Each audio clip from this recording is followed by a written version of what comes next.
Hello and welcome to another update video on VeChain. VeChain is currently in a support zone like many other cryptocurrency charts as well. Most of them currently in a potential wave 4 correction. The problem is that, at best, it's a diagonal structure to the upside that's unfolding here. We're not dealing with an impulse. We do have to allow for some more room potentially here. You see it all the way down to the 61.8 retracement. That's 2.3 cents. Well, we're holding it at the moment.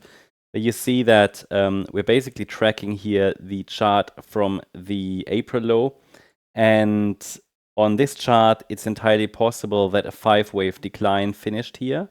And the move up, which was a potential 5-wave move, was only an A wave in a corrective rally. We've bottomed in a B wave in June, and we're now moving up in a C wave.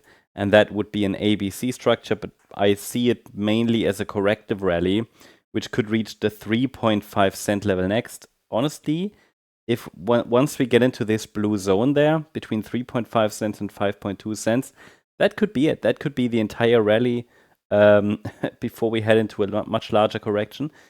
Short term, still looking for higher prices, yeah. Specifically, as long as we're holding that 2.3 cent level, below that level, it will be critical. Honestly, if we get a break below that level, it will also look like a 5-wave decline instead of 3 waves. Okay, at the moment, I can call it A, B, C. Surely, maybe that C wave gets one more low, and then we could go higher. But any decisive break below that 2.3 cent level, and I will start to assume that the bulls have already topped there. Probably, yeah, it will look a bit messy, but possibly this is then an even more bearish scenario, another 1-2 set up to the downside, and we break down. So that the risk for that would increase at least below 2.3 cents. It's not going to be confirmed because the move to the upside is a diagonal, okay, from the June low. And in diagonal patterns, Fibonacci levels are not so important. They are not respected as much as in impulses. In impulses, I know if we break, for example, below the 50% Fib level, it's not an impulse anymore. Structure is likely breaking. But in a diagonal, if we break below the 61.8 Fib level, okay, you know, it's probably breaking, but I don't really know because diagonals, well, you have the concept sometimes of expanding diagonals, and these would look like this, for example, okay? Just to give you an idea, broadly, could even be this, yeah?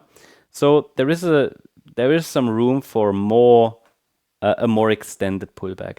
But basically, there is currently no sign of any upside reversal yet.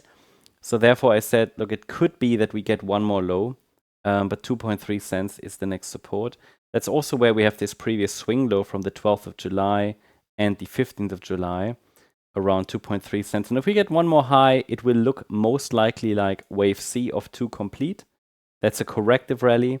But, I mean, it might be just another wave 1. So if it's a 5-wave move up, it can be a C wave in blue, or it could be a wave 1 in the yellow count. So the 5-wave move can either end something, blue scenario, or it can start something, yellow scenario. How can we distinguish? Basically, once we have all 5 waves, but we need 5 waves first, I will add support for the next pullback. And I will add that support level and that support zone. And that support zone will help us distinguish between these two scenarios, short-term bullish and short-term bearish. So yeah, that's the update on VeChain. I hope you liked the update. If you did, please hit the like button, leave a comment, and subscribe. And if you really like the content, then please check out the channel membership. I also invite you to join us on X for additional updates and content and discussions. Check it out. I'll leave a link in the description and comment section. Thanks so much. Bye-bye.